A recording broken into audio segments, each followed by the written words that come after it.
My sister and her husband were sent to prison at the start of this year, and sadly won't be released for a few years. That left me to look after their 15-year-old daughter Amy. I was perfectly happy to do this, but as most of their wealth was seized for being ill-gotten, it's meant that I've been having to care for her out of my own pocket. Once again, this doesn't bother me, but it's meant massive life changes for the kid. Firstly, they sent her to a private school. I can't afford anywhere near those fees, so I had to transfer her to a local school.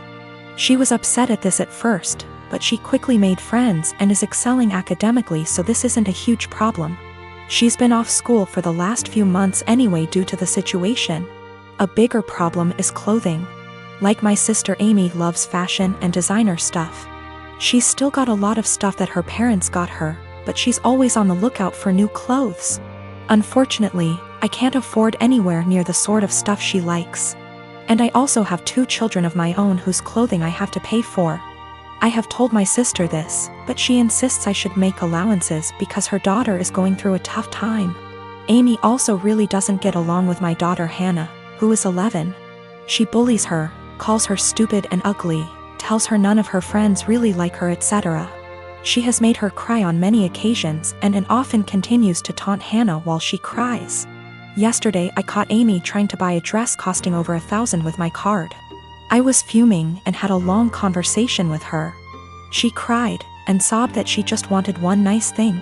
My sister called from the prison, and Amy cried over the phone that she hates here and I treat her unfairly. I spoke to my sister afterwards and she begged me to go easy on her daughter because she's still adjusting. I put food on this kid's plate. I buy her whatever clothes I can afford, even if they aren't to her taste. I take her to visit her parents as much as possible. They're held in different facilities. And I do all of that on top of working and looking after my own children. I told my sister that I was willing to look after her daughter for as long as she needs. But if anything like the card incident happens again, or if she continues to pick on my daughter, there will be serious consequences for her. My sister wanted to argue, but they get limited time on the prison phone. I think what I'm doing is right. I get that the kid is going through a tough time, and I'm doing everything I can to be there for her. But I can't just tolerate bad behavior or bullying, and I can't afford to pay for her expensive clothing. The fact that she's struggling to deal with what happened to her parents doesn't change that. I am a bridesmaid for one of my closest friends, Jackie. I've been so excited to help. I was in charge of the bridal shower, the games, decorations, menu. I left the guest list to Jackie's sister. Due to religious reasons, I wear a headscarf. I love and am proud of it. In the group chat with other bridesmaids, I was talking about how excited I am to attend a girls-only event. I recently dyed my hair and wanted to show it off. I even paid extra to ask for a girls-only staff that day. Day of, as guests arrive, I realize that one of them is Tori. I know Tori as a family friend of Jackie's, but the few times I met her, it was before her transition to female. I was aware of it but unaware she was coming to the shower. I don't mind at all OFC and she's a lovely person, but I decided to keep my scarf on. As everyone's eating later, I'm passing by the tables to make sure everyone's good, and one of the bridesmaids mentioned that they hadn't gotten to see my hair and they'd wanted to see the change in person. I tried to dismiss it at first or say, "Oh, I'll show you later." But the other girls at the table got curious. I got uncomfortable and I just said, "Oh, I'm actually not really comfortable taking it off right now," when pressed as to why. I said there's guests I don't feel comfortable taking it off in front of. There was a collective "Oh," and I thought, cool, that's over. But one girl got aggressive and asked if I'm referring to Tori. She's loud and other tables turned to look. I don't answer. The girl asks if I wear one around men, so I say yes. She says there's no men here, so clearly you should take it off. I tell her again that I'm keeping it on. Another bridesmaid defends me and tell the girl to chill out. Tori comes over and says me not taking it off is a slap in the face to her identity. I'm just shocked and had no clue what to do. Eventually Tori and a few girls left saying they felt it was disrespectful. I feel awful that this ruined a beautiful day for my friend. It's causing more trouble with people threatening to leave the wedding over discrimination towards me or towards Tori. I don't think I was in the wrong. Just as Tori can be Tori, I can be me. I feel like it would be the equivalent of me making Tori or someone else adjust for me. I feel like we should just accept and respect each other, rather than be woke one-sided. My question is more about being honest as to why I couldn't. Jackie is on my side, but Jackie's sister is giving her hell for it, saying she purposely left out that detail in the guest list to test me. Jackie says I should have brushed it off and said I was having a bad hair day or avoided giving an answer. I didn't ever mention Taurus' name in my answer, and I don't think my answer was rude. But seeing how much stress it's causing him thinking I should have made up a lie? When I said no, Tori and a few others pushed it and Tori gave the ultimatum that I have to take it off as a sign of respect or they would leave. I said no.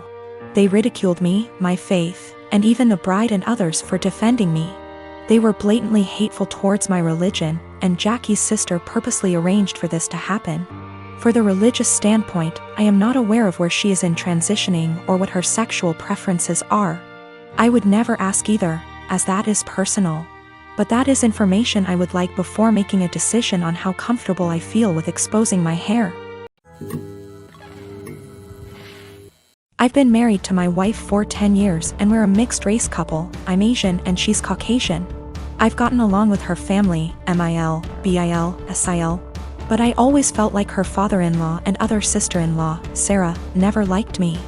I'm a professionally trained chef with 15+ years of experience and I work at a high-end Chinese restaurant, a spin-off of a popular one in Beijing, in a large US city. My crew and I have won several awards, and I've been explicitly told I'll be the next executive chef. Sarah is also a professionally trained chef and works at a popular upscale French restaurant in the city. She constantly brags about it and, no joke, compares herself out loud to Ramsay and Bourdain. Whenever I'm at my mother-in-law and FIL's house and helping out in the kitchen, Sarah is always criticizing everything I do. Whether it's chopping, braising, marinating, etc., she always butts in with comments like, I think you should actually do X like this. I've been patient for my wife and sidestepping those comments, saying things like, thanks, but I think I'll stick to the way I do it. Things came to a head 2 weeks ago when my wife, FIL, MIL, and I were in her parents' kitchen prepping dinner for my MIL's birthday. We were running a bit behind so things were heated, which I kind of like because it reminded me of work. And that's when Sarah walked in. She took one look at what I was doing, scoffed, and said something like, oh wow, okay, so that's not the right way of doing things. It hit a nerve and I pretty sternly told her to stop criticizing my cooking and that I'm also a chef like her. She laughed and said making Kung Pao chicken at some Chinese restaurant doesn't count. The kitchen went silent, father-in-law snorted / chuckled, and my mother-in-law yelled, Sarah, what is wrong with you? I stopped what I was doing, swore at her and called her a racist piece of shit, apologized to my mother-in-law for not being able to stay, and left for home with my wife. Apparently this caused a massive fight after we left, with my MIL / BIL / other sister-in-law taking my side and my FIL / Sarah saying, it was a joke but kind of true and that I was being too sensitive. The extended family somehow got wind of this and now everyone is arguing and taking sides, with my wife even getting texts from some her cousins apologizing for Sarah's behavior. Despite being on my side, my wife is begging me to apologize so that the fighting will stop, but I refuse to because Sarah and her blatant racism. I'm a chef working at upscale Chinese resto, my sister-in-law is a chef at upscale French resto. She's critical of my cooking skills and has now called it making Kung Pao chicken at a Chinese restaurant. Family at war, wife begging me to apologize.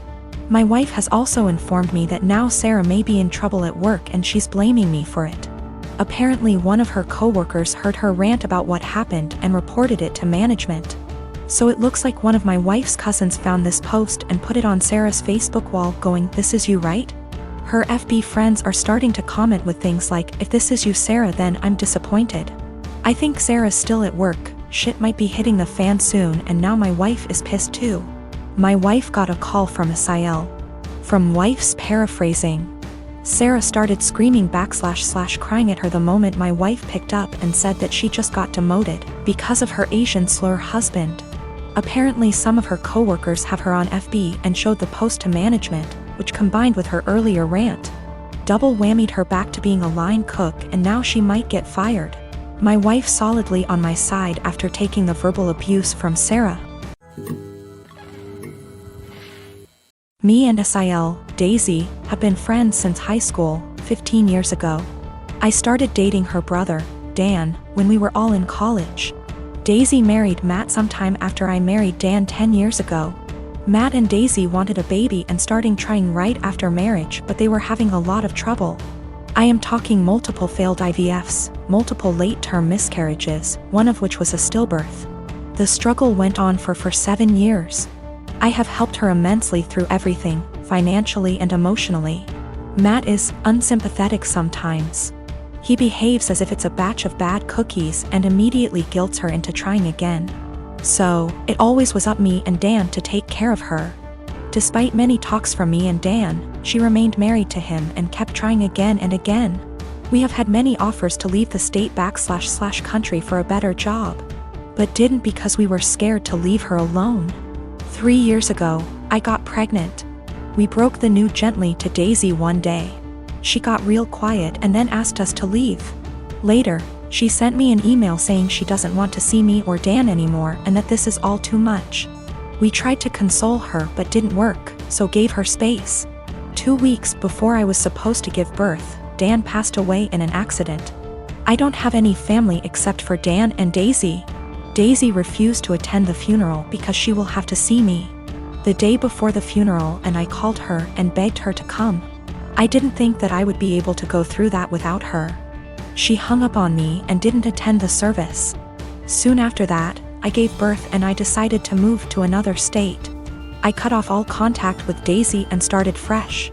Now, me and my daughter are very happy and we are enjoying a comfortable life. She attempted to contact me once I moved away, but I ignored her. 2 weeks ago, she called from an unknown number and said she desperately wanted to talk to me. Turns out she finally got pregnant, had a baby boy who passed away 5 days after being born in NICU. Matt is also leaving her and screwed her over because of the prenup. She is basically broke and homeless days after losing a child. I just said okay. She then asked, "Are you really not going to say anything? You are really not going to help?" I pretty much said, "I don't care about you. I don't care about your life. I don't care about Matt. I don't care that your baby died. Just leave me and my daughter alone." And then hung up.